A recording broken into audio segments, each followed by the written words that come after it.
And welcome everybody to Thread's Facebook page, where I'm joined today by the wonderful Pat Sowa and the lovely Kerry Fisher.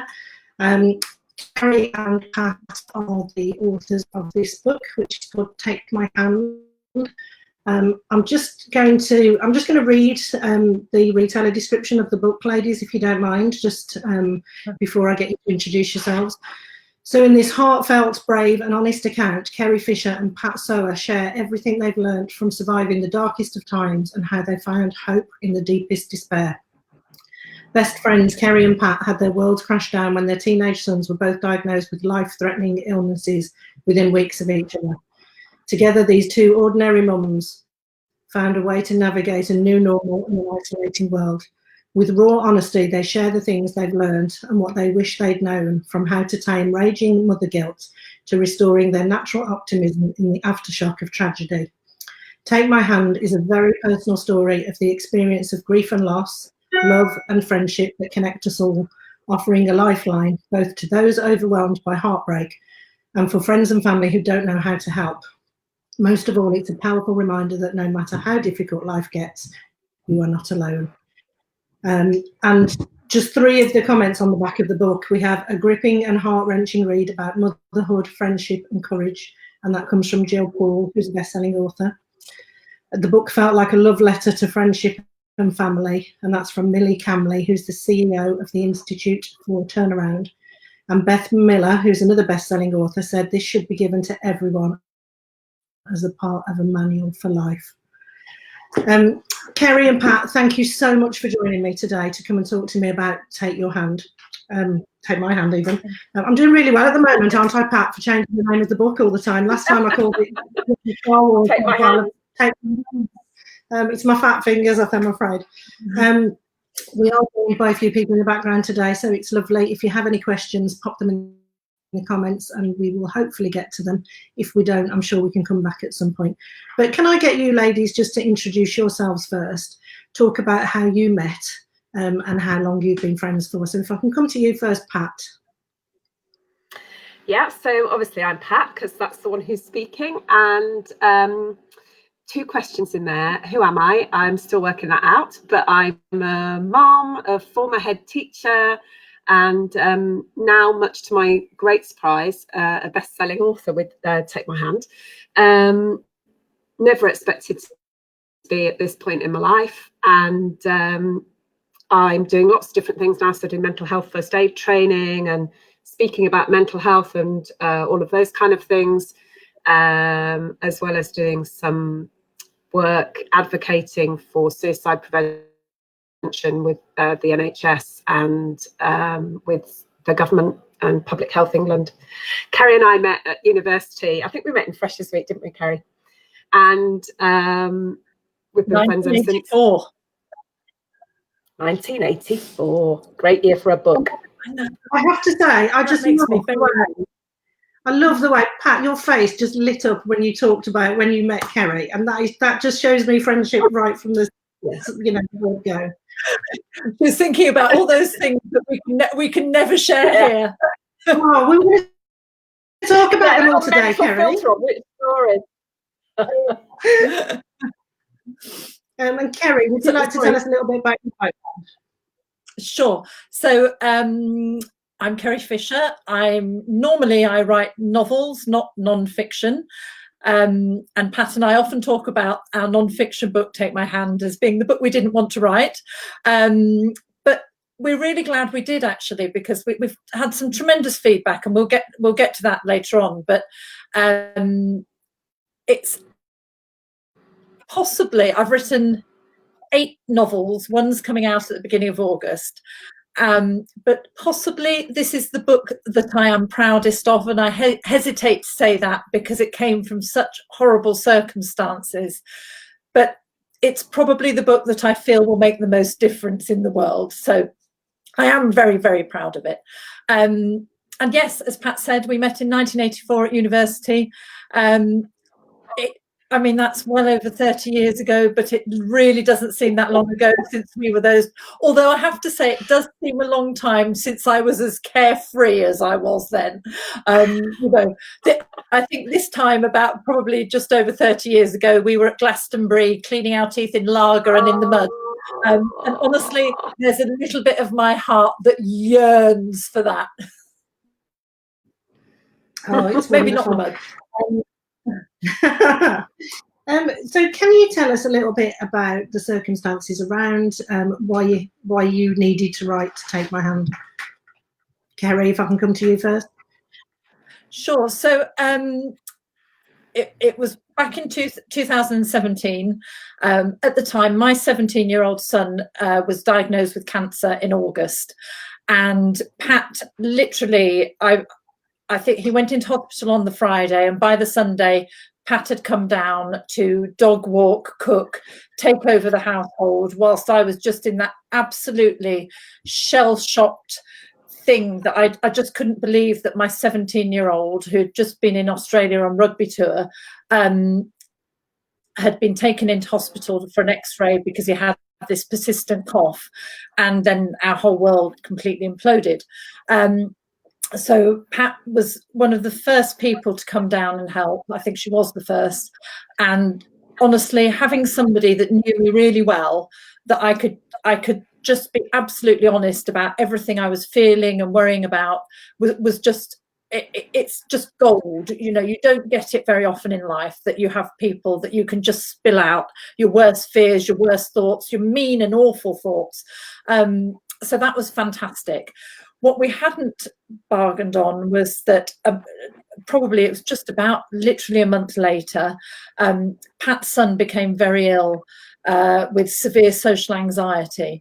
And it was her turn to be worrying. I'll let her explain that later on. But and in that time, we had months where we were worrying about our sons and really struggling to keep them alive. I mean, it sounds dramatic, but that is how it was.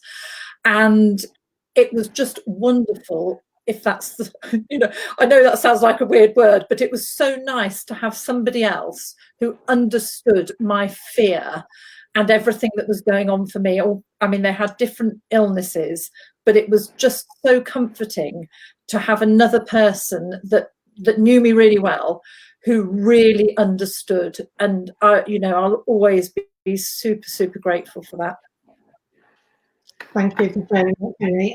Pat, do you want to elaborate a little? Yeah, it's really interesting, isn't it, listening to, because it just takes me back to that time. And I think one of the things we said to each other so often was, I wouldn't wish this on anyone, but I'm really glad you're here with me, because we were both going through, in all sorts of different ways, a sense of not knowing how the heck we were going to get through it, and wondering if we were wrong to still laugh, or be annoyed that the only thing we had was being in the house watching our children and doing housework, and all our work went to pieces, and friendship circle, every date in the diary was cancelled unless it was a CAMS appointment for me and a chemo appointment for Kerry. And just having a friend who was able to see that you were still a human being with other bits, that you don't just become a saint just because something's gone really wrong. It was really helpful. And when we came to writing the book, I think even in those early days, Kerry, before Dom died, we were saying, we're so glad we've got each other, but there's some stuff here that other people need to know, and we can maybe share some of this friendship out and share some of what we've learnt out. It was reminding me, and still does remind me, of when you're having a baby and nobody talks to you about what it's actually like. You only hear the glossy side. Yeah. And so when it doesn't come out all picture perfect, you feel like you're the problem.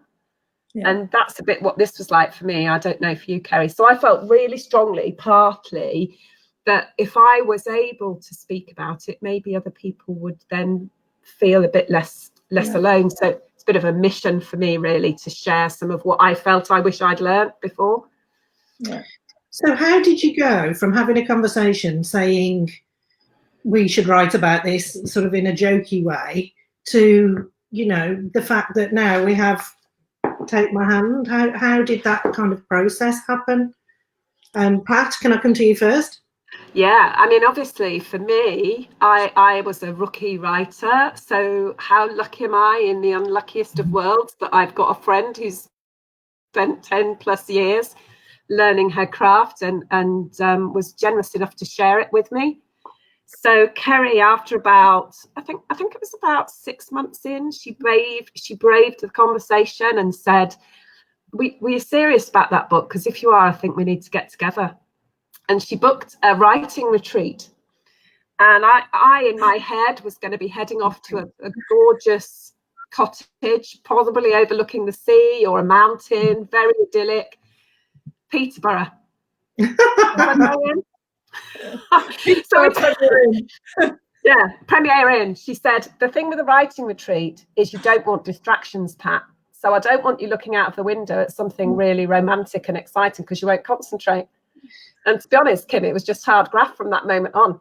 But we, in all seriousness, walked, talked, cried in that first week and started to shape something that, although it was written for me to sort of, it helped me make sense of what had happened to me, but always with the aim of trying to help other people. That's how it started. What about for you, Fish? I think it was the same for me in this burning. I was so lonely when Cami was ill, because I'd known people who'd lost parents to cancer or possibly siblings, but I didn't know anybody who'd lost a child to cancer, and it was terrifying. And I didn't know how to get information. There, you know, what I needed was a friend who was a year ahead of me to say, this is what it's like. You know, I just stupid things like, oh, Cam will love me for sharing this, but it is helpful. You know, stupid things like, you know, when you have chemotherapy, they tell you 55,000 possible side effects, but what they don't say is probably the most likely one is that you'll get constipated. You know, we ended up in A&E with, you know, with Cami in this terrible, you know, doubled over with constipation, but we thought it was a tumor. We thought the cancer had spread, you know, and it was terrifying. And so all these things were sort of rushing around my head that I wish I wanted somebody. I wish that I'd had somebody to help me through that. And I think Pat felt very similar. So actually, it was quite an easy step to think, okay, we've had these awful experiences. And at the time when we started writing, which was, I mean, it was less than a year after Dom died, wasn't it? Yeah. The first time we got together, we were still incredibly raw. So I think we were processing. But we were also still able to remember very clearly what would have been helpful to us, if, you know, things we wish we'd known. And from that, it really sort of took off. It wasn't, I mean, it was emotionally a very hard book to write, because we had to dig deep into places that, you know, I guess we were both trying not to go. But it was quite an easy book to write in terms of what we knew we needed to put in it, or at least that's how it felt to me. Was that the same for you, Pat? Yeah, I agree. I think because we were so clear that we wanted to put the things in we wish the people had told us, that became something that helped us structure it fairly early, didn't it? And we had lots of texts and messages between us. And because we wanted it to be true to the reality of our life, we sort of said, well, let's just open this up and actually put the real messages in. We were quite surprised when we looked back, weren't we? Because we've always both been sticklers for grammar. And even in the heat of the worst days, we still had the commas and the full stops. We were amazed at that, weren't we? We never descended into text speak, did we? Which I find incredible. Although I have to say, we were probably a little bit more sweary in our texts and emails than we let a few bits into the book, but we did clean it up just not to offend people too greatly. Well, then, how did you go from, did you then write the book and then decide to get it published, or did you get the publishing deal first for the book, Kerry? So what we did with non-fiction, it's a, as you well know, Kim, but there might be people listening who don't. With non-fiction, it's a slightly different process, because you can submit chapters plus an outline for the rest of the book. So we worked very, very hard on our initial chapters, and then submitting the rest of what we would include with sample emails and texts. So luckily, my lovely agent, who works on my fiction books, was really enthusiastic about the project. She really saw the value in it, and that gave us a lot of encouragement, didn't it? It would have been hard, I think, to find the right home for it without her encouragement. She was very like, yeah, there is a need for this book. It's a valuable and important book. So I think she sort of helped us see that it wasn't just our own self-indulgence, if that's, that it could actually have a use for someone else. So she submitted widely, and one of the people that took it up was Claire Board at Bookature, and we knew she was the right editor for the book, didn't we? As soon as we met with her, she was so warm and so really got what we were trying to do, and so that there was no hesitation in going with Thread. Oh, that's lovely to hear. And Claire's in the comment. I was going to say, I found it interesting because I haven't got any comparison, Kim. So I have had probably quite a privileged route into writing, in the sense that I'm allowed to tell a story. It takes most people years to get an agent, Pat. Yeah. No, but I feel really, I am actually going to say it out loud. I've had the worst possible thing that could happen. So to get a tiny break in the right direction makes a huge difference. When one of the fragilities when you lose somebody, a child particularly, to suicide, but I think anybody to suicide, it brings the complexity of guilt, not necessarily valid just because of what society lays over the top of it. So when you get a break, when you get a friend who's generous enough to say, I'll take a professional risk with you, let's do some stuff together, and then you get the break of an agent and you meet somebody like Claire Board. I think we all cried, didn't we? One of my very early learnings was get waterproof mascara, and that has really paid off. But those little breaks make a massive difference when you're making a fragile recovery. How did you feel, Pat, when you knew that the book was going, that you knew that this idea of yours was going to be a book that was going to be out there in the world? How did that actually make you feel? It's really weird because I find it hard to find the right words, which is, now it's turned out I can actually write. That's an irony, isn't it? But because usually I'd have been really excited. What an achievement! You've created a book together, and let's have a big party. But we all really struggled, didn't we, Kerry, with how to mark the book, because it's come out of such tragedy and illness and things. But I am proud of it, and I'm not going to hide from that. I'm really proud of what we've done. For me, the best reviews were when people started to send individual stories and say, because I've read this, I spoke to my child differently tonight and we went and got some help. Or I now realise what's going on and I don't feel like I'm going mad in the process. You've helped me understand some of the stuff that's going on. So my main mission was to if we can save one life. And so once we started to get messages that said that it was actually achieving that for me was a massive, massive thing. Yeah. And the same for you, Kerry, those reviews, I know, meant an awful lot to you too, didn't they? Yeah, they did actually, because I felt I was very wobbly up in the lead up to publication. I felt partly because Cam has moved on, I think, in his thinking. So he's not really thinking about being ill anymore. He's 20 and he's, you know, if it hadn't been for coronavirus, he'd be out living his life. And I felt quite nervous about exposing my family to, you know, it was serialized in the Daily Mail. I think today it's in Chat, and you know, it's coming out in a few magazines.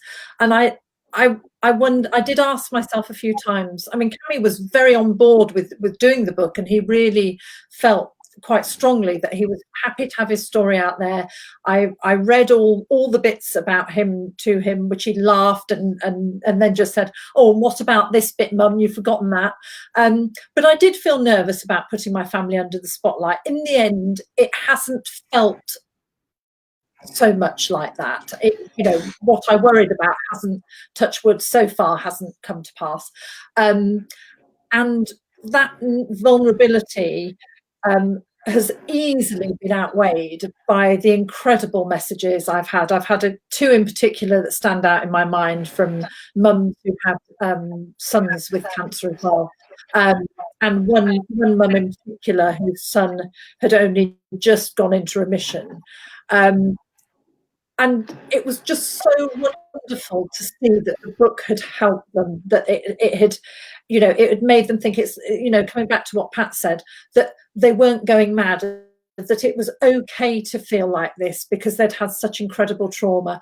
So, yeah, definitely the reviews. I mean, let's face it, I've never had 95% 5 stars on my novels. So, you know, it's quite glorious to look at that and think, okay, maybe I can't write a novel, but I can write a non-fiction book. Oh, that's hilarious. She obviously needs you more than she thought she did, Pat. I know, it's Pat that's made the difference.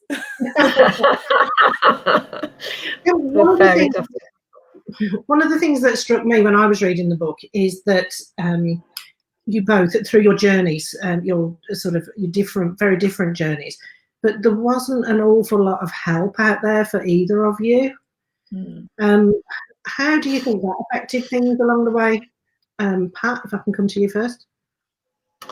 Yeah, I mean, depending on my mood on the day, I think it either I actually genuinely think Dom could still be here if we'd had more really factual information about mental illness and suicide, and not only for us as parents, but for his teachers and even for the mental health professionals who were looking after him. And so the more I've learned, I've been through phases. I've got a lovely friend called Jed Flynn, who's the chief executive of Papyrus, which is the prevention of young suicide charity that I'm supporting with the book as well. And he always says, if you put love and anger together, you get passion. And so I've been left with an absolute passion as a result of because I'm not a naturally angry person. So when I come across things that I think, if we'd known this, we might be in a different place, it just makes me go, okay, I could get furious and bitter, but why don't I take it instead and try and share it with as many people as possible? We were incredibly alone. We took Dom home after an overdose. We left the hospital with a phone number for the crisis line that was only open until 10 o'clock at night. And anybody who's dealt with mental illness knows that often you get exacerbated mood drops late in the evening. So that's actually when you really might need your help. And the advice was go to A&E if you're worried. Well, I didn't stop worrying from the minute he took that overdose until the minute he died. So on that basis, we would have literally been living in A&E.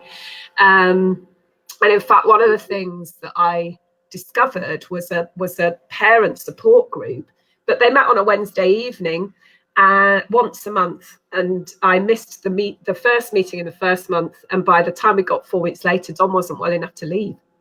So I've done loads of work with the local public health team to try and put notes together to support parents who are looking after young people who have a mental health crisis, whether it's an overdose or whether it's self-harming or depression or anxiety, whatever it is really, because you need a help guide. You know, it's a really hidden topic and we just need to get it out in the open. starting to do work now on, I keep saying, you know, I'm becoming an expert on painting in the colours on the elephants in the room, because I talk about suicide and I talk about bereavement and I talk about mental health, and I say, do you know what, loving them's great, but you can't love somebody better. You need some skills. Absolutely. And I know one of the things that's that was really important to you was that you put some sort of what's the word, guide in the back of the book, so where people could look, where people could get help. And I know that was something that was very, very important to you. So there's books and websites and all sorts of sort of video chats, phone numbers for people to sort of get in touch with. And I think that is obviously very, very helpful. And like you say, perhaps if you'd have read that book before, we'd be sitting here with a very different story, wouldn't we? Yeah, we might be, because every single life, whether it's physical illness like Cam's or whether it's a mental illness like Dom's, they all turn on tiny decisions, don't they? They turn Absolutely. on how well qualified the person is who's looking after them, how much information is given to the parents. So part of writing the book together was that natural conversation that went, hold on a minute, I would never not want this, but Cam's getting gold star treatment, which is brilliant. And you've been given loads of advice about what to feed him and what to let him do and what not to do to keep him healthy enough for his treatment. And I just got sent home with the instruction to love him. And, you know, here's an emergency phone number. And the difference is huge. There's so much that can be done. There's loads more that can be done. And it's amazing that you have turned that passion into helping so many other people, and you really will, Pat. You're an amazing person, and I know you don't see that, but you really are. And you know, for you to go and do that thing to help other people, it really is incredible, and it's an incredible gift to give to other people. Kerry, what was your experience of, you know, sort of the help and the information that you got for Cam? So I was incredibly lucky, as Pat would often say, in the unluckiest of circumstances. I was extremely lucky that I only lived 20 minutes away from the Royal Marsden, which is a specialist cancer hospital. And we had a bit of, you know, toing and froing in the first couple of weeks following Cammy's diagnosis. But as soon as he got under the Royal Marsden, I mean, the treatment was absolutely exemplary. We had, you know, it was almost the polar opposite to Pat's experience, that I had a CNS, a chief nurse specialist, that if I had any queries, any worries about Cammy, anything, I could email her or ring her. And often, you know, I'd be sitting there fretting about something at 10 o'clock at night. I'd email her, and by the time I got up the next morning, there'd be an answer. And so the actual treatment was incredible, and I just can't praise them highly enough. I literally can't drive past the Royal Marsden anymore without going, thank you, God, you know, God bless the Marsden. You know, I say every time I drive past. So that, you know, that was my experience. I think the difficulty for us came afterwards, once he went into remission. So in a way, the hospitals, they're like mechanics. They fix the physical thing. But of course, what we hadn't expected was that following Cammy going into remission, so while he was ill, it's hard to explain, but while he was ill, we were surviving. I was literally not thinking any further than 3 weeks, 3-week chemo cycle, just keeping him well enough so that he could do that chemo. What I hadn't bargained on was that when he went into remission, that we would all then start to process, and we all processed in radically different ways. Cam was very much, I've no idea what the future is going to hold for me. I'm going to live my life now. And that was a full steam ahead, making the mother very worried type of living his life. Because, of course, I wanted to shut him in an understairs cupboard wrapped in bubble wrap and spoon feed him kale and, you know, wash down with pomegranate juice. And he was like, "Way, I'm still alive, I'm out." So that part was really, really hard. I found the 6 months after he went into remission really, I mean, it's hard to say that it was as bad as when he was ill, but in terms of worry, it certainly was. And so by August of that year, when we actually first started writing the book, I wasn't in a good place at all, and I had to get my own counselling. And we've all had various bits of counselling to, you know, which have helped to some of us, and, you know, others probably weren't in the right place to have it. But I think so. In brief, the physical help that we had was incredible. The support following that trauma was, I think, could have been a lot better. That's my take on it anyway. What do you think has been the most comforting thing that a friend can do for you when you've had an experience like you two have had? I remember once meeting a lady who lost her 9-year-old son to leukemia. And I always remember, and it really hit home with me, that she said she walked into the supermarket and she saw somebody that she used to know, and they avoided her because she said that they just kind of literally walked in a different direction because they were frightened to death to bump into her.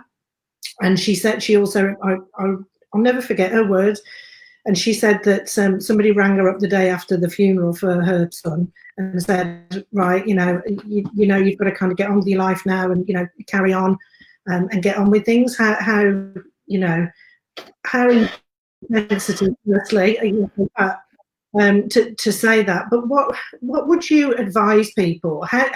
It is difficult in a situation like that because you don't know whether you're going to say the wrong thing to somebody. How would you advise somebody to kind of handle that experience? Would you, you know, want them to talk about it, not want you to talk about it? She said to me, I will never forget the fact that my son's not here anymore. So you talking about it is not going to remind me, you know, you ignoring it is going to make me think that you're not thinking about it. So, sorry, that was me whittling on there. But, you know, Pat, how would you approach somebody or tell somebody to kind of, you know, to deal with that situation? I'm actually going to flick it to Kerry first because she's been in the friend's shoes, and then I'll do after. Is that all right? Okay. Yeah.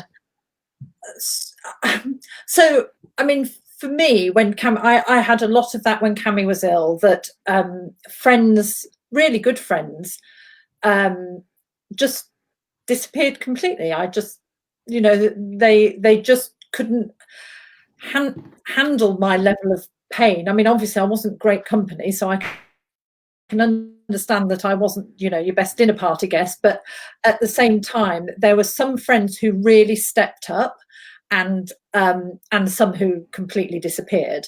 And I think what I appreciated most was people letting me say what I wanted to say. So I wanted to say out loud my worst thoughts, my biggest fears, without somebody jumping in and saying, don't talk like that, he'll be fine. Because the thing is, nobody could tell me he was going to be fine because my oncologist couldn't tell me that.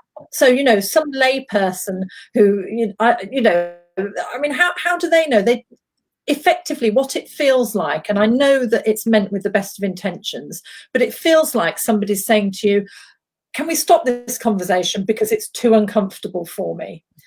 Whereas really it's a huge outlet. I wanted to say out loud, I think he might die, which obviously, you know, I get that there's not a big rush of people to come and listen to that, but I needed to say it because in my mind I was working through right at the beginning how I would carry on living if he did die. So, you know, it's a really hard one. I mean, that's a very deep example, but I mean, at the most basic level, when Cammy was ill, I really appreciated people saying, how is Cam? when they didn't know what the answer would be. But by saying that, it's an act of generosity, because basically it's saying something along the lines of, I'm not sure what the answer is going to be. I'm ready with my face in case it's bad, but I'm prepared to run that risk. And, you know, it felt like they were giving something of themselves to just stand with my pain for a minute or two. And I think, you know, you probably had similar examples, Pat, do you think? So I'm smiling at that idea of having to brace yourself for whatever gets said to you, because one of the things, Kim, that both Kerry and I have discovered is we are actually not brilliant at it ourselves still, despite having been on the receiving end of some really clumsy attempts. And like your friend, I've definitely had people who've just gone, you know what, this is a bit complicated and uncomfortable, so I'll just turn down the butter aisle for a while. And I've definitely had people like that, and I've definitely had to just go, you know what, my life is a little bit too short now to be worrying about that. So I've really focused on trying not to get bitter. I'm really unkeen on bitterness. I think it's a really unpleasant flavour, unless it's in very small doses, and I don't like it in life either. I don't think it really gets you anywhere. So, but what I have learned from people, the most precious things for me have been the people who've said, so how are you doing?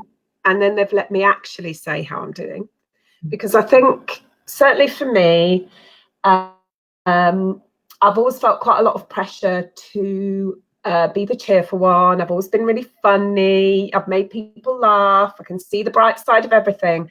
And so to suddenly be the person in the room that actually couldn't hold it together was a really hard role for me to be in. So to be allowed to just be a bit more vulnerable with people was immensely important for me. And I was so lucky with my friends.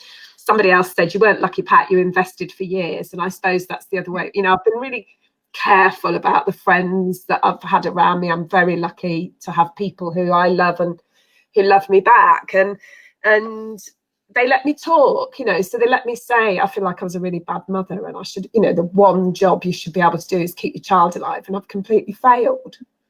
And even now it makes me go, yeah. But telling me, oh, don't feel like that doesn't really help. You have to be able to go, yeah, you're a great mother, but I know why you feel like that. Yeah.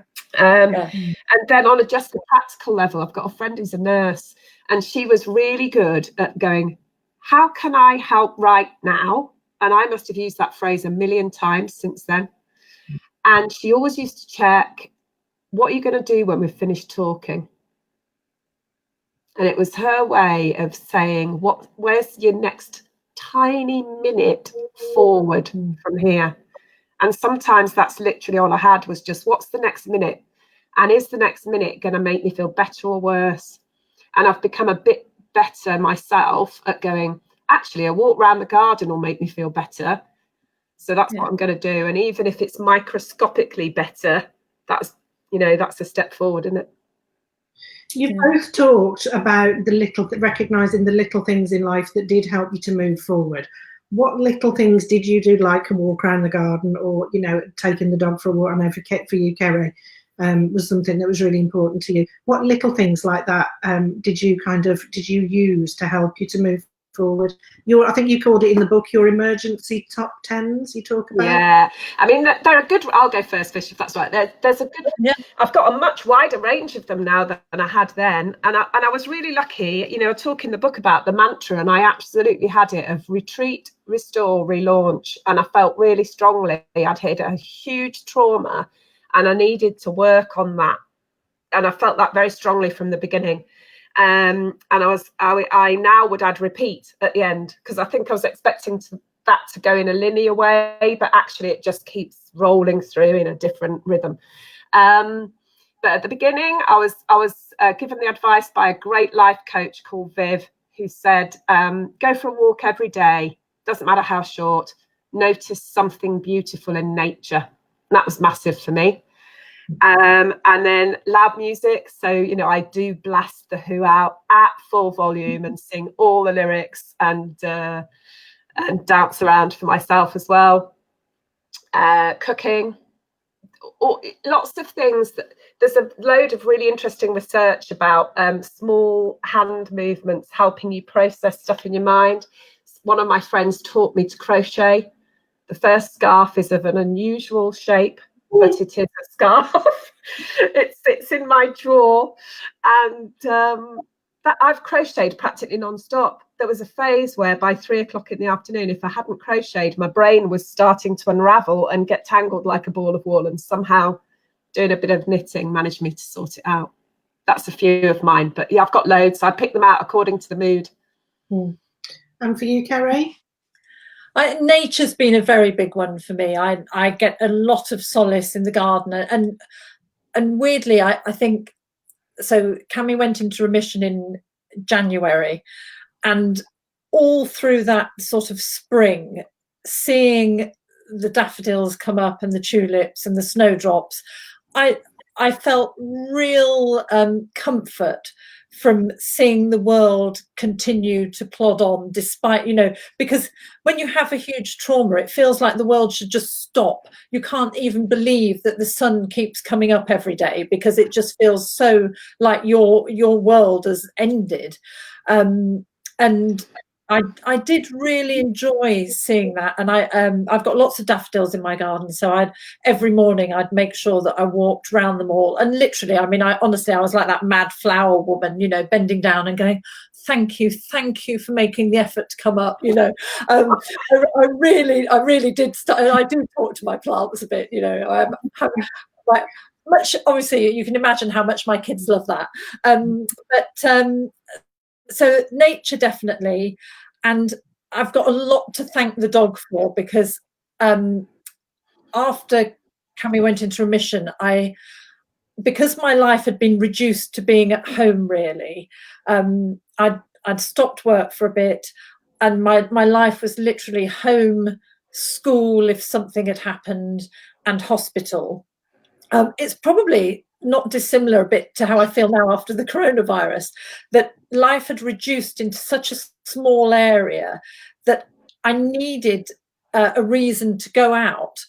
And especially when Cami was ill, as much as people didn't want to bump into me, I didn't particularly want to bump into them, because there were many days where, I was held together by the tiniest little toothpick, and I took to wearing headphones. I wasn't listening to any music, but I just, so I could just wave at people rather than actually stop and talk to them. So yes, I've you never shared that tip, Fish. You never shared that tip in the book. But so the dog and also the dog loves you. The dog's always happy to see you, and there's something that it's not a surprise that research shows that if you have an animal to stroke, your blood pressure lowers. She was great, and actually when Cami first went into remission, having had flu jabs for the first time in my life, I got absolutely dreadful flu, and it completely floored me. I think all my systems must have just been so weak and poor. And the dog, after sitting at the bottom of the stairs, she's not allowed upstairs, whining for about 5 days, I was like, come on, up you come. And she slept on the bed with me, very smug, with her happy little face. And honestly, I had her for 2 weeks sleeping next to me while I got better, and I feel like she saved my life. I really do. Oh, that's amazing. Claire has said, you talk in the book so brilliantly about navigating the new normal. I found that phrase very relatable. How have you both navigated your new normal? Who's going first? You go first. So you can go first. I'm in. So, Claire, what a great question. There is probably a whole new book in that. And I think everybody's navigating new now, aren't they? And I think we call it new normal in the book, but one of the things we both realised quite early is actually normal. What is normal? It's constantly changing life, isn't it?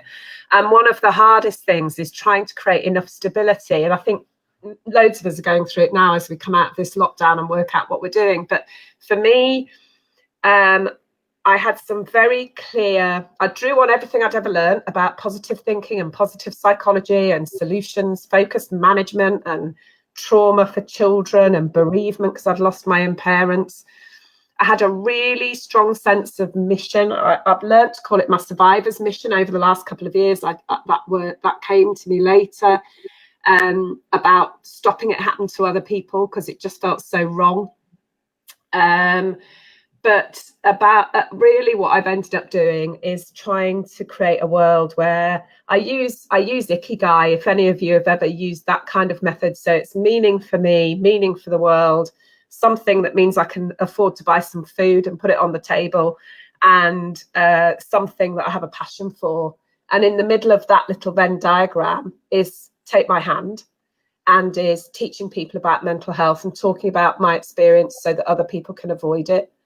And my new normal now is different. I'm different. I think I described it in a tweet this week as like human rocky road.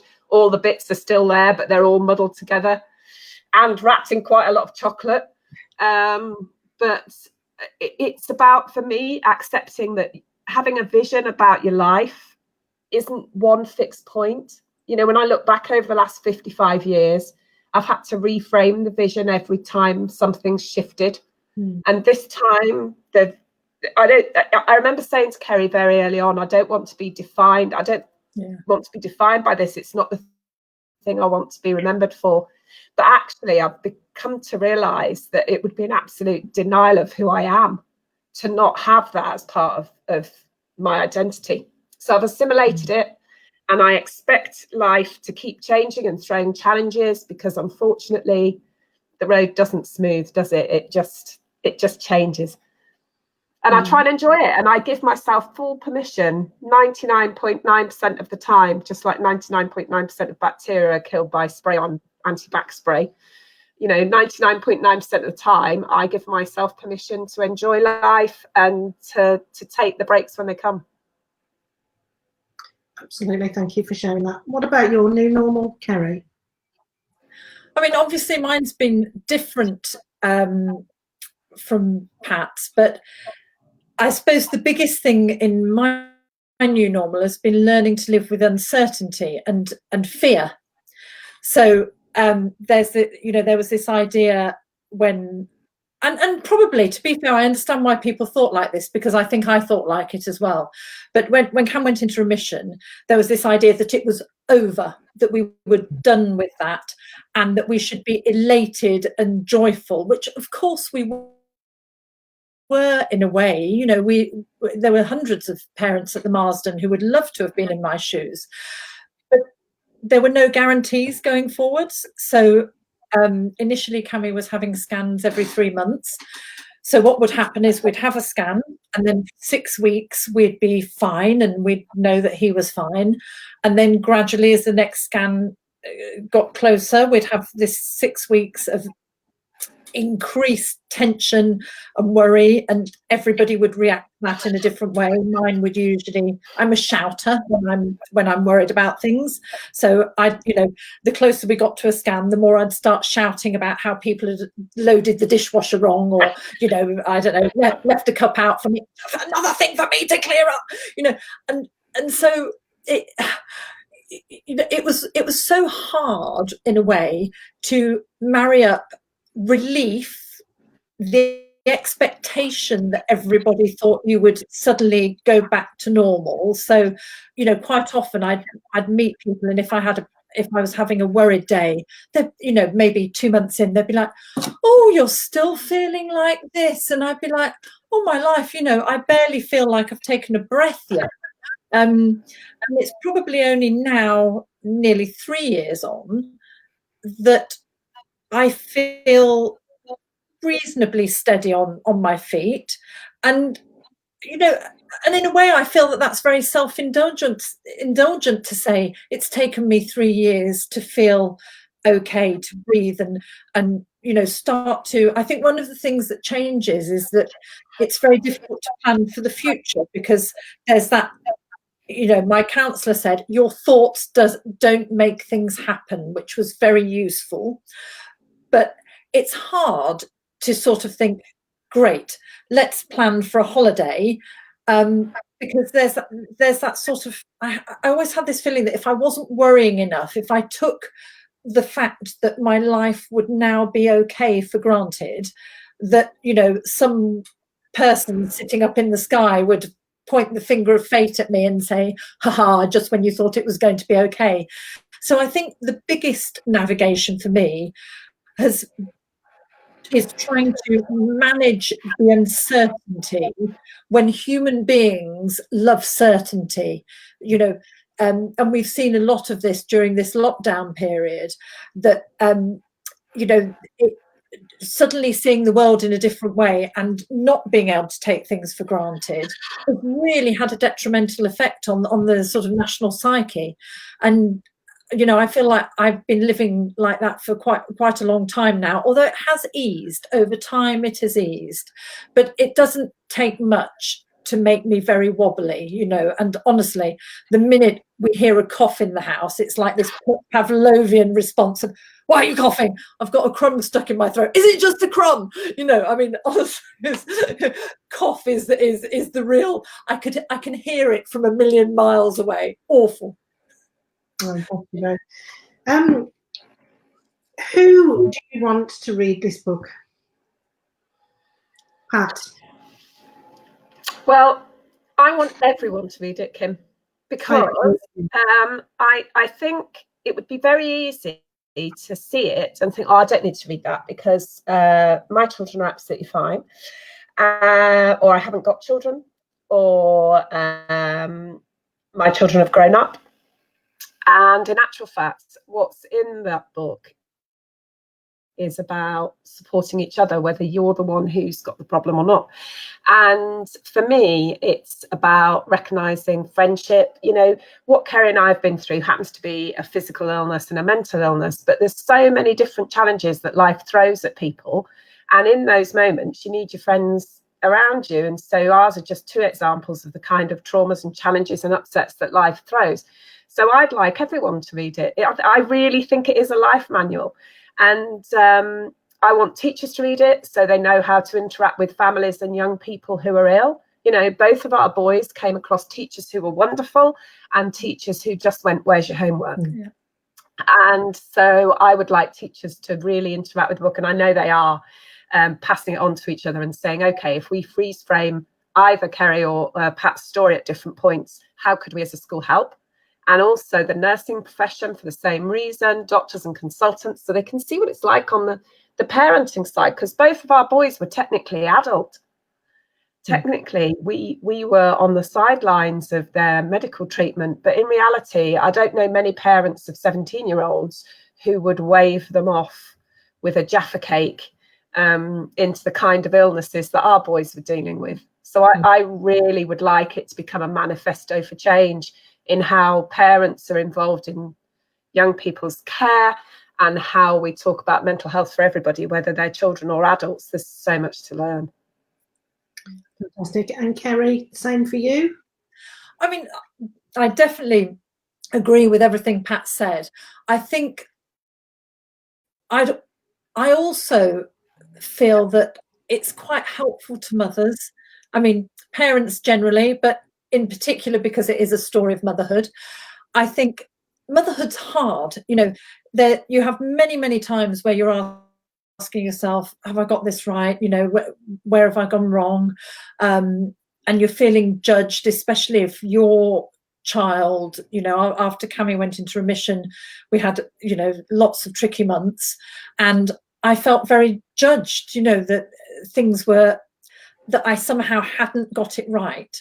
And we talk a lot about guilt in the book, don't we? And the one thing that people don't talk about very often is that when you've got one really ill child, but there are siblings, you become really stretched, because by necessity, the ill child takes your energy and your focus, and the other child who is probably really worried and upset and frightened themselves isn't really, I mean, you're trying, you know, you're trying to spread yourself thinly, but sometimes there's just not enough of you to go round.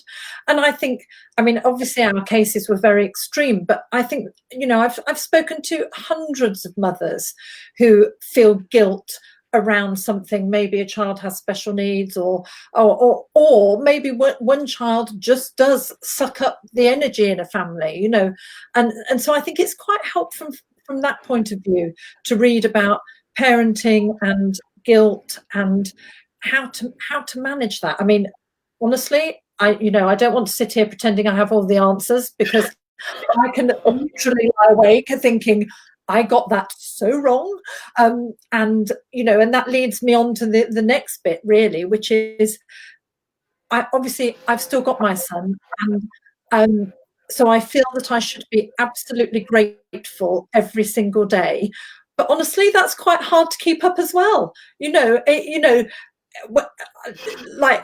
Finding the frozen beer smashed in the depths of my freezer. I mean, I find it hard to remember my gratitude in those moments. So there's this weird sort of survivor guilt thing going on as well, that I need to get up every morning and be incredibly grateful for the towels all over the floor and the crumbs all over the work surfaces. So, I think it's a book just for parents. You'll feel so much less bad when you see the horrendous mistakes I made.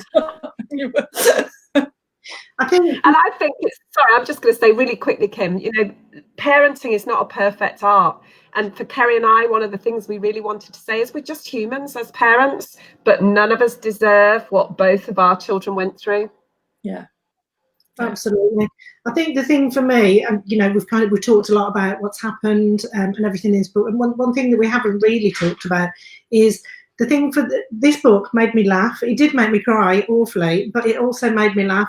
The exchanges between the two of you, even in your darkest moments, some of them were quite funny. The friendship were very funny. The friendship that you have between you is very, very special, and that's the sort of friendship not everybody has. It's a once a lifetime friendship, I think, that is so important. And it is a heart-wrenching book, but it's also a really uplifting book. It's funny. I feel awful saying it. It's a really good read, this book is, but it is. It's a really, it's an interesting read. It's a compelling read because you're desperate to know what happens. It's just, I honestly believe that everybody really should read this book. It's incredible. It really, really is. And thank you both. Somebody said in the comments, thank you both for writing it and for being brave enough to write it, because it must have been, there must have been times when you didn't feel brave enough to write it, but you overcame all of that to do that. I think on that particular note of being brave to write it, in a way, because we had each other, we spent a long time telling our stories to each other and all our worst thoughts and things that we felt that we might be judged on. And that kind of gave us confidence. I don't think I would have been brave enough to write it on my own, but because I had Pat with me, and we were able to tell each other what we thought, a couple of bits that we took out which we thought reflected badly on the family, or was too personal, but mainly we were incredibly honest, weren't we? But because we had each other, that did give us confidence to do it. Yeah, and I mean, I would just say that I think we are really good friends and we're really lucky to have each other, but there's nothing worse than a cliquey friendship, is there? And that's why when we were writing the book, one of the words we used most often was let's be generous with this friendship, because how lucky were we in the worst of possible times to have a friend who you could be honest with about all your worst thoughts, still laugh, and then go back and try and be the best parent you could be. And that's the bit we wanted to share. So I'm glad it makes you laugh, because we still laugh, Yeah, we do. Absolutely. So let's talk about, you talked obviously a lot about the past. Let's talk about the future. What are you both looking forward to for the future? Kerry, can I come to you first? Right now, having just delivered my 8th novel, I'm looking forward to spending time in my garden. I think, as you know, Bookouture has quite a tight deadline schedule, so shoehorning in another book into that schedule, I think, it was ambitious. I'm thrilled that I've managed to pull it off, but I really do feel the need to have a bit of a rest now. So I'm going to spend time in my garden. And as lockdown eases, I'm going to go and visit people, and I also want to spend time with my friends. You know, that now we can escape a little bit. But so yes, not hugely ambitious, to be honest.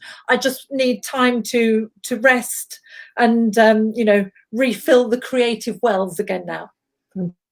Fantastic. And Pat? And me, so one of the upsides of having a really big trauma in your life is that when COVID came along, I was not fazed by it.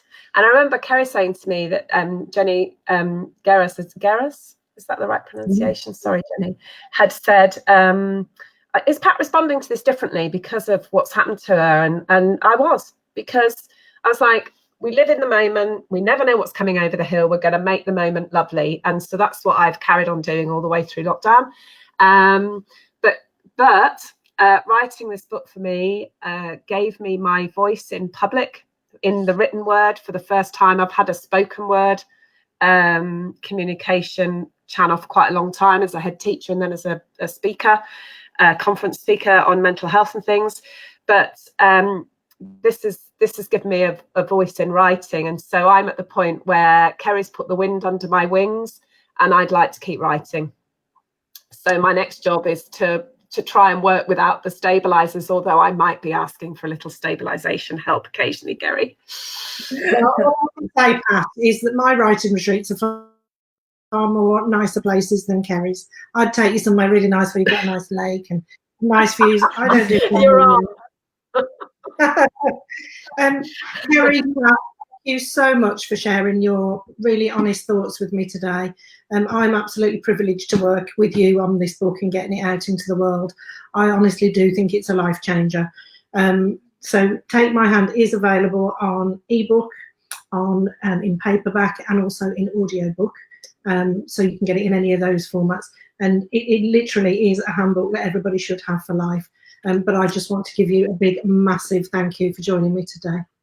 Well, thank you. And thank you for everybody who's joined us, because I know it's a really, really tough thing to listen to. But I hope we've proved that talking about these subjects doesn't have to be totally depressing. Absolutely. And thank you for lovely questions, Kim. Oh, thank you. Can I go and have a gin now and relax? Yeah. Yes, it's past 1 o'clock. Oh, well, what can I say? 6 o'clock somewhere in the world. Thank you all so much. Thank you all for tuning in and for joining us. And we'll see you all soon. Thank you very much.